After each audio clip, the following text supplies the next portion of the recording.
আসসালামু আলাইকুম। তো কি অবস্থা সবার? আশা করি ভালো আছেন।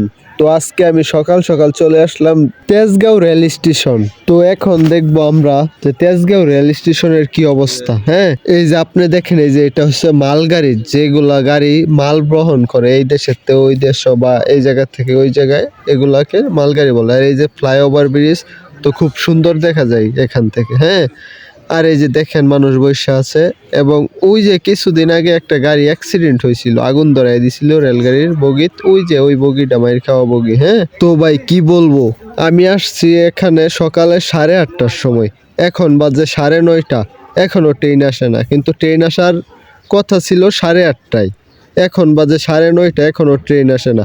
এই দেখেন এখানে সব মানুষ বৈশা রয়েছে, দাঁড়ায় রয়েছে। এখানে মানুষ দাঁড়িয়ে থাকতে থাকতে বোরিং হয়ে গেছে, তাই এখন এখানে মানুষ বসেও রয়েছে, অনেক মানুষ। হ্যাঁ, ট্রেন নাকি কোন জায়গায় নষ্ট হয়ে গেছে, তাই আমি জায়গাটার নাম বলতে পারতেছি না কোন জায়গায় নষ্ট হয়েছে। দেখেন এখানে অনেক মানুষ, অনেক যাত্রী। হ্যাঁ, তো আমি সচরাচর ট্রেনে উঠি না, তাই আজকে সকাল সকাল এসে পড়ছি ট্রেন দিয়ে, যে বাড়িতে যাব। আমি ঢাকা আসছিলাম, তো তেজগাঁও থেকে উঠবো। আমি সবসময় বাসেই চড়ে যাই, তো ভাবলাম আজকে সকাল সকাল যেহেতু, তাহলে ট্রেনে চলে এই বাড়ি যাব। এখানে আইসা ভাই এরকম হয়েছে যে টিকিটটাও কেটে ফেলছি, আর এখান থেকে আবার যদি বাসে যাই, আবার এখান থেকে ঘুরে যেতে হবে। তাই আমি ভাবলাম যাই আর 10-15 মিনিট দেখি। তারপর 10-15 মিনিট দেখলাম এখনো ট্রেন আসে না। পরে কি করব, পরে হঠাৎ দেখলাম একটা ট্রেন আসতেছে।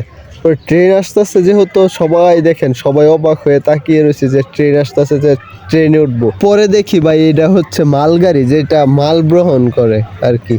এই যে মালগাড়ি, যা আমরা আগে বলতাম যে রেলগাড়ি মালগাড়ি, এটা হচ্ছে মালগাড়ি ভাই। এরকম একটা বাস খাইলাম, এই দেখ, এটা হচ্ছে বিশাল বড় একটা মালগাড়ি। হ্যাঁ, প্রায় যে আমরা যে ট্রেনও চলি, এটা পুরো 3-4টা ট্রেন জোড়া দিলে যতটুকু হইব, এটা কিন্তু এতটুক বড়। আমি ভিডিওটা কাইটা নিছি। হ্যাঁ, বিশাল বড়। পরে দাঁড়িয়ে থাকতে থাকতে 8:30টার ট্রেন আসছে আপনার 9:40-এর পরে। এতক্ষণ আমরা বা যাত্রী সহ সবাই দাঁড়িয়েই ছিলাম। তারপর ট্রেন আসার পর আমরা এখান থেকে উঠে আমাদের শ্রীপুর আসি। তো এটাই বলি ভাই, অনেক মানুষের কিন্তু ভাই দরকারও থাকে, দরকারেও তাড়াতাড়ি তাড়াতাড়ি আসতে চাই, কিন্তু ওরা ওই যে ট্রেন লেট করে অনেক সময়, তার জন্য তাড়াতাড়ি আসতে পারে নাই। তো সবাইকে এটাই বলি, যারা স্টেশনের কাছে থাকেন তারা সবসময় জেনে বুঝে আসবেন। ধন্যবাদ।